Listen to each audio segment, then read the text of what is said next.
Are you ready for a shift? Are you ready for real change? Well, if so, it's time for the Ready to Live show with your hosts, Dr. John E. Guns and success coach A.D. Roberts. My friends, welcome to Ready to Live. Welcome. How are you, sir? And I'm doing pretty good. You look good, man. Well, you know, I've been working out. I've been in the gym trying to get my life together. You know, I got the big one coming up at the first of the year. So, what's the big one? The big 5-0. Say it ain't so. Yes, yes, the big 5-0. So, you know, we've been planning like this. I know. Yeah. We've been planning this for the last like 10 years. We've been talking about what's going to happen when you turn 50. Yeah. So, well, as long as it doesn't happen while the pandemic is going and this is over, hopefully after November the 2nd, the third, it's gonna all go away, it'll like that man been saying. Yeah, I think so. All right, so let's get to it, man. Let's get to it. NBA Finals. Lakers champions. Congratulations, Lakers, and all the Lakers fans out there in the world. I know everyone is happy and celebrating. But not everybody. Well, the Lakers fans. The Lakers fans are happy. All that kind of stuff. But you know, hey, everybody can't win. That is very true. Yeah. That's very true. So LeBron has this moment, right? He has this moment, right, where at the end he makes a statement, and the statement is that basically, I'll paraphrase it, that he understands that the most important thing he can do is stay available for his teammates as a leader. That's a leader. That's a leader. To stay available for his teammates. No, that's a major statement, man. Yeah. When you start talking about leadership, because especially in a season like this, and then as we are, we're well into this election, this election season. We need to be well over this election. Right. But we're well into it, and we're about to elect the next president of the United States. Sure.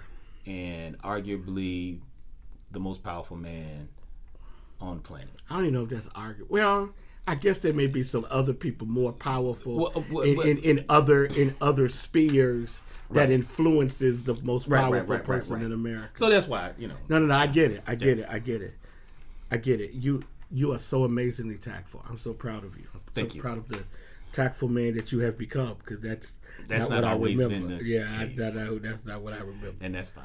But no, this is so when you're talking about, and I know that quote struck you. Yeah. As a leader, what did that mean for you though? You want to know what's really crazy? I think that leadership ultimately is providing examples and models to people who trust you. I think leadership, after 35 years of full-time ministry and 32 years of pastoral ministry in 2 different churches, after starting organizations and providing leadership for various groups nationally and internationally and locally, I've come to understand that leadership is about providing models of examples, or examples of what you should do in every particular or potential situation. It's about guiding people through their own process of maturity and development. And it's about living before others as you need others to live for you. Wow. And it's interesting. I think people misunderstand leadership because they think leadership is about authority and about giving orders and about controlling people. Do as I say. But leadership is really a life of selflessness. It's a life where you are available and accessible to others for their benefit and their good. In the military, there is a practice, and the practice is that the highest ranking officer eats last. And And I think that there is something very wrong that today's model of leadership is about being first. When ultimately the best parent is the parent who gives up everything for their child's future. You know that. Right. You know the best the best supervisor is the one that will fight for the employee. And the best president is the one who puts the interests of the nation ahead of themselves, for the good of others. Honestly, just very transparently, whenever you have a selfish, narcissistic leader, he or she gives permission to the followers to be their worst selves. Yep, to be their worst selves. Wow. But when you have a compassionate leader sets the bar so high until those who follow have no choice but at least strive to that model. You know, speaking to leadership and how this is, applicable to this whole ready to live theme that we have, is empowering people where they are. Yeah. Each and every one of us is a leader in our own regard, in our own epoch. Sure. So if it's at home, if it's at the job, if it's in your church, if it's in an organization, there is some role that you play as a leader. And there's someone, whether it's your child, your family members, there are people that are looking to you as the example and for that guidance. And when you use the word model, and that's it, that's really, it just kind of hung up with me in my mind, this image of modeling a life for people, modeling as far as a business is concerned, being I've coached businesses for many, many years, and I can always tell the culture of an organization by its leader. Mm-hmm. The culture, in fact, to the point where, depending on how strong the personality is, the people in the organization mirror and reflect who they are, to the point where they even their speech patterns, how they talk, the certain words that they use, certain colloquialisms, and all of that kind of stuff. So if you think that people are not watching, if you think your children are not watching, if you think that employees aren't watching, they are. And if you're having challenges and issues with the family, or with your employees or your staff or people that you may manage, you might need to check the mirror. You might need to check the mirror. But the most beautiful thing, one of my mentors, he shared with me once. He said, as a leader, he said, you should always take care of those who take care of you first. And so this was as he ran his real estate empire, he always, there would be ups and downs. There would be some months where the numbers weren't looking so good. So instead of him eating first, he made sure that his employees got their checks first and foremost. And if he had to forego, a check for that month, then that's just what you do as a leader. Yeah, absolutely. And it's interesting, AD. I think that this goes probably even more organically to our circles of relationships. Those kind of pockets of people that we feel an attachment to. And it's interesting, some of you who are saying, well, I'm not a leader, I'm not over any organization, nobody follows me. Well, see, that's the mistake you're making. People follow you without always acknowledging you. It's true. And so if I'm a leader, I'll rephrase it. If I have certain traits, and those traits are attractive to people, then people will follow those. People will follow me. Yes, they will. Without ever saying anything. Right. Because they will go, wow, I kind of like that about AD. I like the way AD handles crises. I like the way AD deals with conflict. I like the way AD thinks about life. I'm gonna study AD, and we do it quietly. Mm-hmm. And so I think that most of us, and most of you who are listening to us, do not think people aren't paying attention. Somebody is always watching. Somebody's always watching. Somebody is always watching. And here's the thing. When we have, all of us have to make decisions about who's going to be connected to us. Wow. I see where you're going. Every day, we all make decisions about who we are going to connect with, who's going to be in our space. And whether you believe you're a leader or not, there's always something that you have, something unique, something special that you bring into the circle and into that relationship. Whatever the dynamics of that relationship are officially, there's always something that you bring to that table. And that's where you lead. You lead from that example. You lead from that model, and trust the fact that when you do that with compassion and love and those right dynamics that give you the end result of something beautiful and something positive and something productive.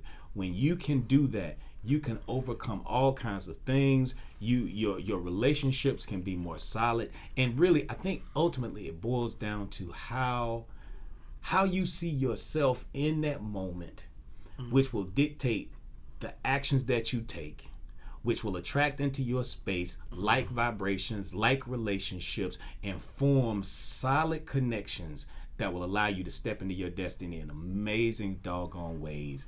Simply because you might not think you're a leader, but someone is always paying attention and maybe looking to invite you into their intimate space, into their circle, and through that relationship foster a major change and shift in your life. You know, golly, Jesus is walking along the roadside, and there's a guy who was a tax collector who was considered to be despised. And Jesus says to him, "Come follow me." And the man leaves.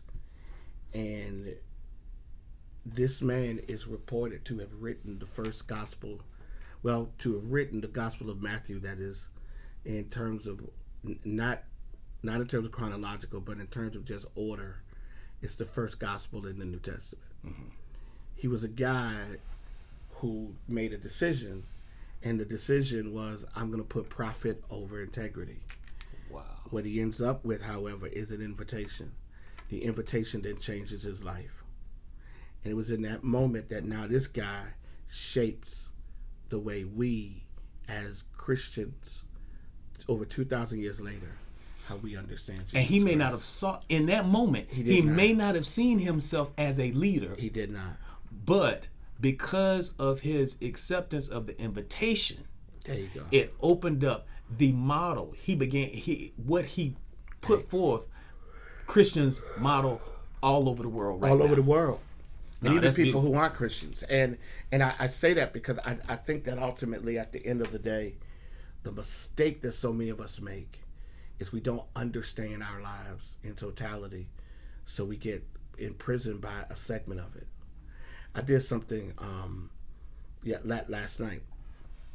I was looking for a book, and I ended up finding books I had written. And I've written 6 books. I didn't even know it. I got 6 books that I've written. Mm-hmm. And I forgot about 5 of them. Wow. Like, I don't even list them. And I thought about, and one of the books, the very first book I ever wrote, has a picture of my mom and my dad on it as the cover. Because I wrote it in honor of them. Now my mom is gone, and there's this memorial to my parents. The thing that really blew my mind was, here I am with all of this work behind me, and the question is, what cookie crumbs have I left for the next generation? You left many. Because see, here's the thing, and this is where you really have to get it.